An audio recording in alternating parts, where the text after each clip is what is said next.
Collector doctor सलोनी सुजाना ने शुक्रवार को बीजाडंडी क्षेत्र का भ्रमण किया। इस दौरान उन्होंने स्कूल चले हम दस्तक अभियान, वृक्षारोपण आदि कार्यक्रमों के तहत संचालित गतिविधियों का जायजा लेते हुए संबंधित अधिकारियों को आवश्यक निर्देश दिए।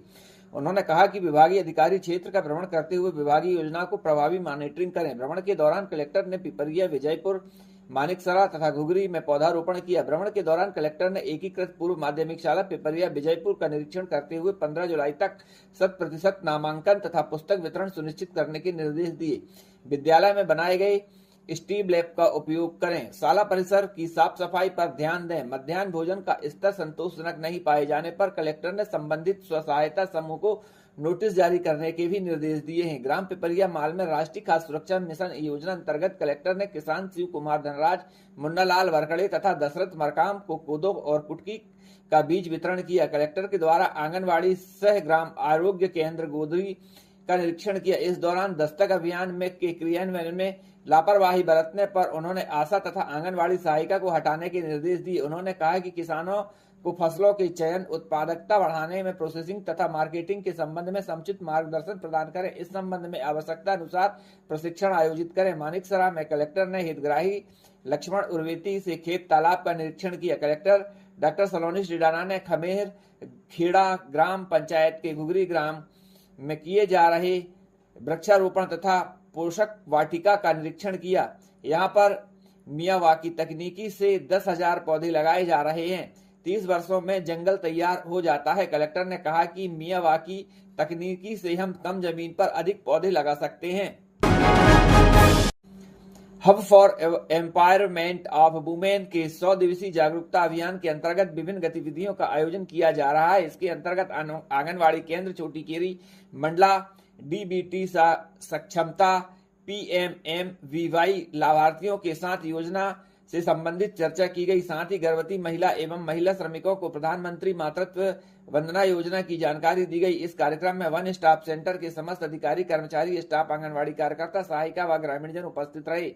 मिलावटी से मुक्ति अभियान के अंतर्गत वर्षाकालीन ऋतु में संक्रमण फैलने की आशंका को दृष्टिगत रखते हुए खाद्य पदार्थों के निर्माण विक्रय पर विशेष नजर रखी जा रही है। मंडला जिले में खाद्य चलित प्रशिक्षण प्रयोगशाला के भ्रमण के दौरान आमजन एवं विद्यालयीन छात्र छात्राओं को मिलावट के प्रति जागरूक किया जा रहा है। लालीपुर, मंडला एवं बिनेका तिराहा में विक्रय होने वाले चाट, फुल्की, समोसे, आइसक्रीम के फूड स्टॉलों को चलित खाद्य परीक्षण प्रयोगशाला के माध्यम से जांच की गई और फूड स्टॉल धारकों को खाद्य सुरक्षा मानकों के बारे में प्रशिक्षित किया गया है। एक पौधा मां के नाम अभियान के तहत हृदयनगर सरस्वती शिशु मंदिर प्रांगण में ग्रामीणों व स्टाफ सहित फलदार एवं छायादार पौधों का रोपण किया गया।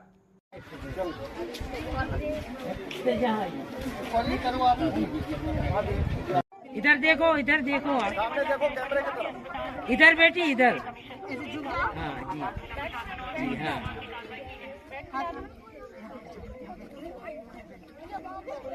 हाँ, फूल चढ़ा, मिट्टी मिट्टी वेरी गुड। हाँ, फूल चढ़वा समय ना चल देंगे।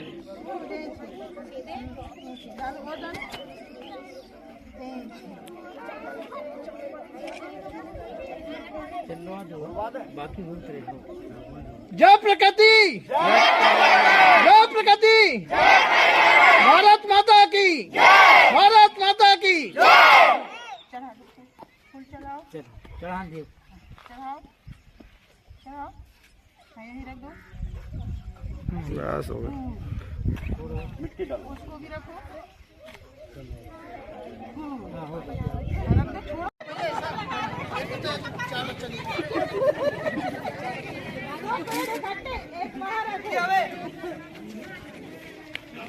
धूप लग रही है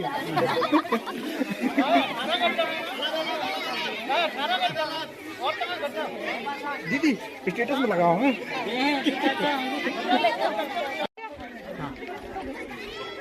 बाग बस और दे देना बस। ग्राम पंचायत देवदरा में मेहर बाबा ट्रस्ट की भूमि है। यह भूमि कितनी है इसकी सही जानकारी किसी को नहीं है, परंतु 108 एकड़ भूमि जिसका खसरा नंबर 157, 158, 159 रकबा 9.032, 0.267, 1.781 है जो चर्चा में है। वही यहाँ की भूमि में कब्जा भी लोगों के द्वारा वर्षों से किया गया है। वह कच्चे पक्के निर्माण करके यहाँ लोग रह रहे हैं। अब यह भूमि कॉलोनी के रूप में बदल रही है, जिसके कारण यहाँ रहने वालों ने कलेक्टर को ज्ञापन भी दिया है, जिससे उन्होंने कहा है कि उन्हें यहाँ से निकाला ना जाए। वे यहाँ पर वर्षों से काबिज हैं। वहीं जन सुनवाई में आवेदकों के द्वारा आवेदन दिया गया। दूसरी तरफ बताएं तो यहाँ पर लगभग 1000 से अधिक आम के पेड़ हैं जो कॉलोनी के लिए काटे जाएंगे, यह चर्चा है। बता दें कि मुख्यमंत्री के द्वारा एक पेड़ मां के नाम लगाने का अभियान चलाया जा रहा है, जिससे प्रकृति का संतुलन बनाया जा सके। तो यह कितना उचित होगा कि यहाँ के हरे भरे फलदार वृक्षों को केवल व्यक्तिगत लाभ के लिए काट दिया जाए। वैसे भी मेहर बाबा ट्रस्ट की इस भूमि में देवदरा में चारों तरफ बाउंड्री हो गई है, जहां पर टीन के द्वारा यहां की बाउंड्री की गई है। वहीं लोगों का कहना है कि यहां पर हरे भरे वृक्ष जो फल देते हैं उन्हें न काटा जाए। क्या समस्या है? समस्या ये है सर, हम वहाँ पर 50 साल से रहते हैं। हाँ। और जन बच्चे शहद रहते हैं और वहाँ से हम लोग को बोलते हैं कि जाओ तुम। अच्छा, कहाँ से? और देवदरा ग्राम पंचायत के पीछे। किसकी जमीन है वो? मेहर बाबा ट्रस्ट की है। कितने मकान है? 50 मकान से ऊपर है सर। तो आप लोग कब से रह रहे हैं? 400 पेड़ भी है वहाँ। अच्छा, तो आप लोगों को उसमें कोई अस्थायी पट्टा बना? पट्टा तो नहीं बना, लेकिन मोदी सरकार ने हमें लेटरिन बाथरूम दिया, नल दिया है, बिजली दिया। आवास बन गया है वहाँ पर? आवास नहीं बना, लेकिन लेटरिन बाथरूम का 12,000 मिलता था, वो मिला हम लोग के अच्छा, खाते अच्छा, में। अच्छा। और बनवाओ कह के बोला है। अच्छा। और अब जे लोग आके नापते हैं, कहते हैं तुमको जाना पड़ेगा, भागना पड़ेगा, और इतने सारे पेड़ पौधा लगे वहाँ। ठीक। अब हम लोग कहाँ जाएंगे सर? ग्राम पंचायत देवदरा से। क्या समस्या? समस्या ये है कि हम लोग बहुत 50 साल के आसपास से वहाँ रह रहे थे, कच्चा मकान बना के हाँ। अपना जीवन यापन कर रहे थे। लेकिन अब कह रहा है कि प्राइवेट लैंड है, इसको तोड़ के और खाली करवाया जा रहा है। किसकी लैंड है? मेहर बाबा ट्रस्ट। मेहर बाबा ट्रस्ट वाली? जी। अच्छा, ठीक। हाँ, ठीक। इस समय हम हैं मेहर बाबा ट्रस्ट की जो भूमि है उस भूमि पर हैं, और यह भूमि लगभग 108 एकड़ भूमि बताई गई है, जो कि रिकॉर्ड पे है। हालांकि भूमि इससे ज़्यादा थी, लेकिन यह 108 एकड़ भूमि है जहां पर बहुत वर्षों से कब्जा होते चला आ रहा है, और लोगों ने यहाँ पर कब्जा जमा के रखा है। देखा जा रहा है कि झुग्गी झोपड़ी और लोगों ने यहाँ पे मकान भी बनाए हैं। अच्छा, दूसरी बात ये है कि भूमि पर हजारों आम के वृक्ष हैं, जो मुख्य विषय है। आम के वृक्षों की जो कटाई होनी है यहाँ पर, क्योंकि ऐसा लग रहा है कि यहाँ पे प्लाटिंग होना है। इसका जो भी मालिक हो उनके द्वारा यहाँ पर प्लाटिंग होना है, और प्लाटिंग के बाद यहाँ पे जो वृक्ष हैं ये हरे भरे वृक्ष की कटाई होगी। इसके बाद ही यहाँ पर ये प्लाटिंग की जाएगी और ये प्लाट ग्राहकों को बेचे जाएंगे। तो कहने का ये मतलब है कि जहाँ एक तरफ प्रशासन के द्वारा, शासन के द्वारा वृक्षारोपण के लिए जोर दिया जा रहा है, आज हम देख रहे हैं कि इतनी गर्मी पड़ रही है, लगातार गर्मी पड़ती चली जा रही है, लगातार लोग परेशान हैं, जिस पे ग्लोबल वार्मिंग की बात कही जा रही है। दूसरी तरफ तापमान लगातार बढ़ने के कारण और वृक्ष लगाने के लिए लोगों को प्रेरित किया जा रहा है, जिसमें सरकार का करोड़ों रुपए इस पे खर्च हो रहा है, जहां पर लगातार वृक्षारोपण किए जा रहे हैं। लेकिन वहीं दूसरी तरफ यह देखा जाता है कि जो कॉलोनाइजर होते हैं उनके द्वारा केवल अपने हित के लिए जो वृक्षों को काट दिए जाते हैं, यह अनुचित बात तो है कि ऐसे हरे भरे वृक्षों को काटना नहीं चाहिए। अब देखिए कि अगर यह पर्सनल उनकी स्वामित्व की भूमि है तो इस भूमि का वो भी उपयोग करेंगे और इस उपयोग के लिए वो इसमें प्लाटिंग करेंगे, और इन वृक्षों को वो की कटाई होना अत्यंत जरूरी उनके लिए है। लेकिन शासन को इस तरफ ध्यान देना चाहिए और इसका एक कोई रास्ता ऐसा निकाला जाए जिससे कि ये हरे भरे जो वृक्ष हैं ये वृक्ष बचाए जा सकें।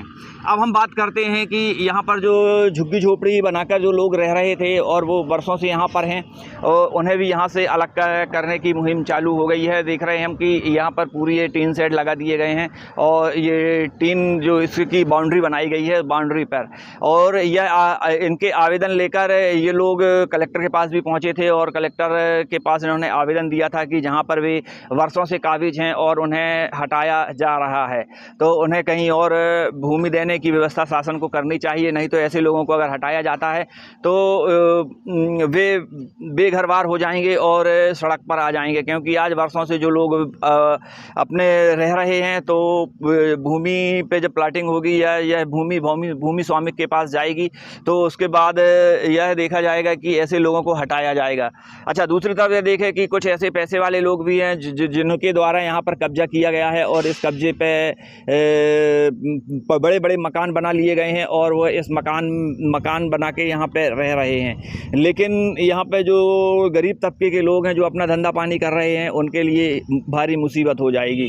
क्योंकि मेहर बाबा ट्रस्ट की इस भूमि पर लंबी लड़ाई जारी है और लगातार यहाँ पर जो है कि शायद इसका जो मामला है वह न्यायालय में भी लंबित है और जिसके बाद देखो इस पे क्या सामने आता है। लेकिन हमारा एक कहना था कि यहाँ पर जो लोग रह रहे हैं काबिज हैं, जो वर्षों से काबिज गरीब लोग हैं, उनके लिए कोई व्यवस्था ऐसी बनानी अति आवश्यक है। तो और दूसरी तरफ जो यहाँ पे हज़ारों आम के वृक्ष लगे हुए हैं, इन आम के वृक्षों को बचाया जा सके। हम अपने कैमरामैन से बोलेंगे कि आपको वह इन आम के वृक्षों की स्थिति बताए कि देखिए आप स्वयं देख रहे हैं कि कितने हरे भरे यह वृक्ष हैं।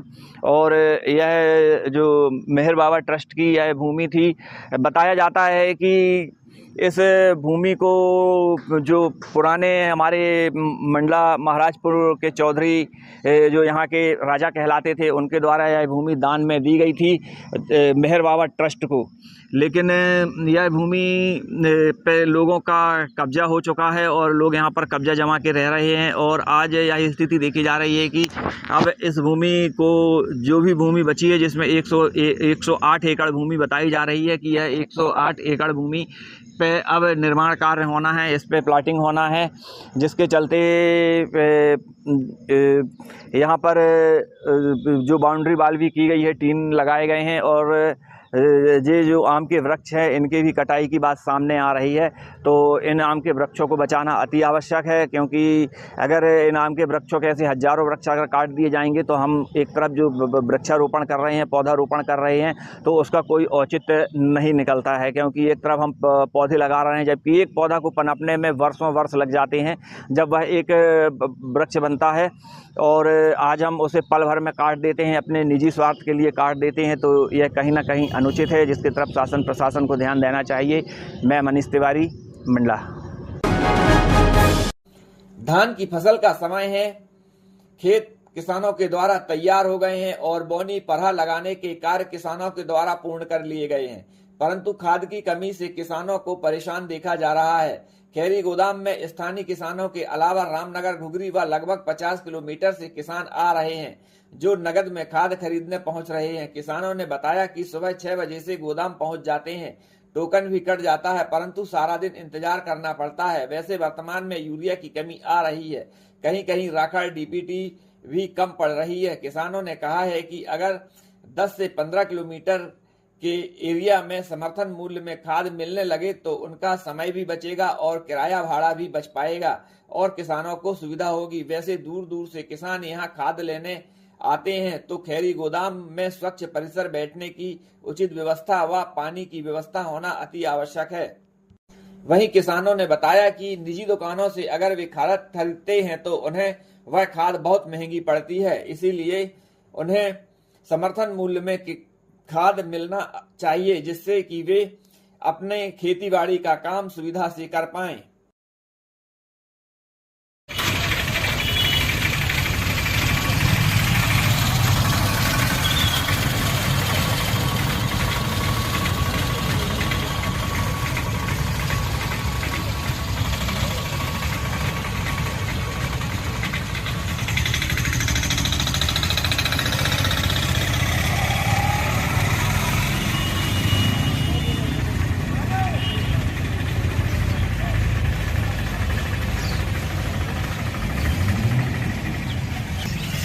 कहाँ से आए आप खाद लेने? आपको कौन कौन सी खाद चाहिए? यूरिया चाहिए है? यूरिया चाहिए है, तो यूरिया मिल रही है, दे रहे हैं? अब हम लोग तो लेट से आए थे, अब वहाँ पे लाइन लगा अच्छा। हुआ है अभी। कितनी दूरी है यहाँ से? यहाँ से तो 50 किलोमीटर 50 किलोमीटर है। वहाँ से आप खाद लेके जाएंगे, आपको अतिरिक्त भाड़ा नहीं लगेगा? वो तो लगेगा, क्या करेंगे, आए हैं तो। अच्छा, आप कहाँ से आए? तो वही से आप भी वहीं के हैं, तो आपको भी यूरिया की आवश्यकता है? यूरिया की कीड़ा कर सभी चाहिए है आपको, है ना? चलिए ठीक है, आ जाओ। अरे जराम जी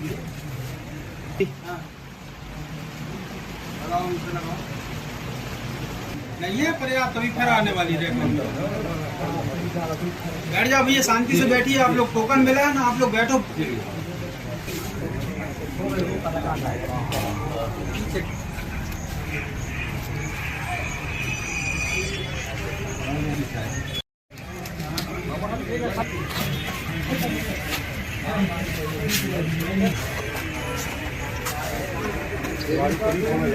बात हो गई, काट देंगे।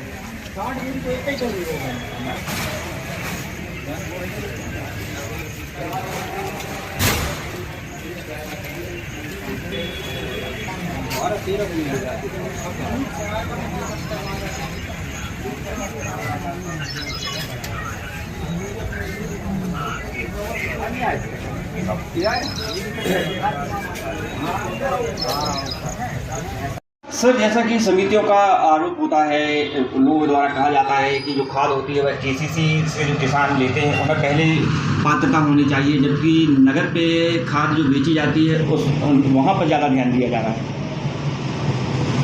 दोनों अलग अलग क्षेत्र हैं।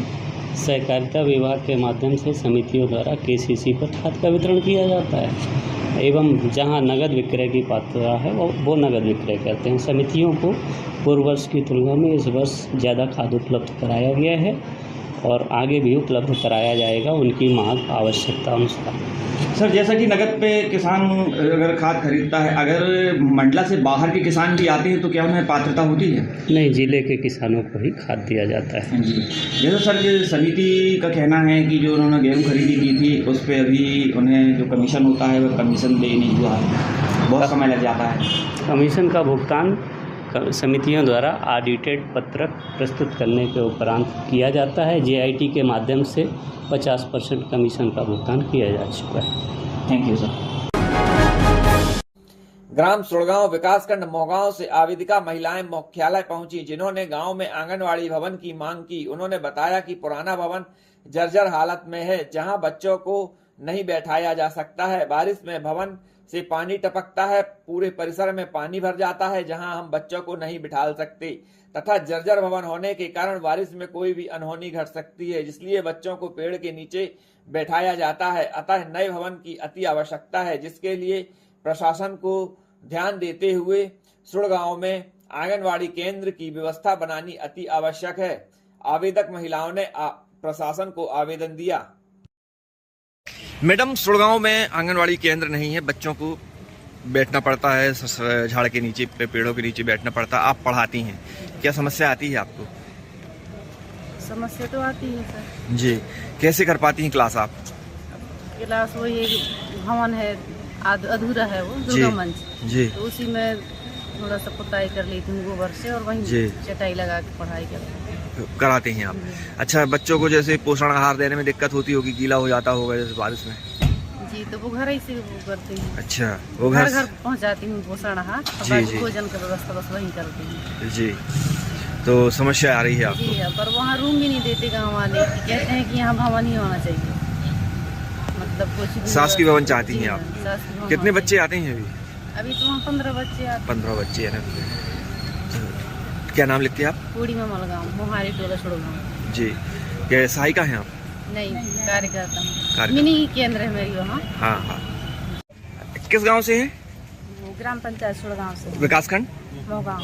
क्या समस्या लेकर आए आप लोग? अरे हमारे इधर जो स्कूल है ना, वो प्राइमरी स्कूल और आंगनवाड़ी केंद्र भी नहीं है हमारे यहाँ।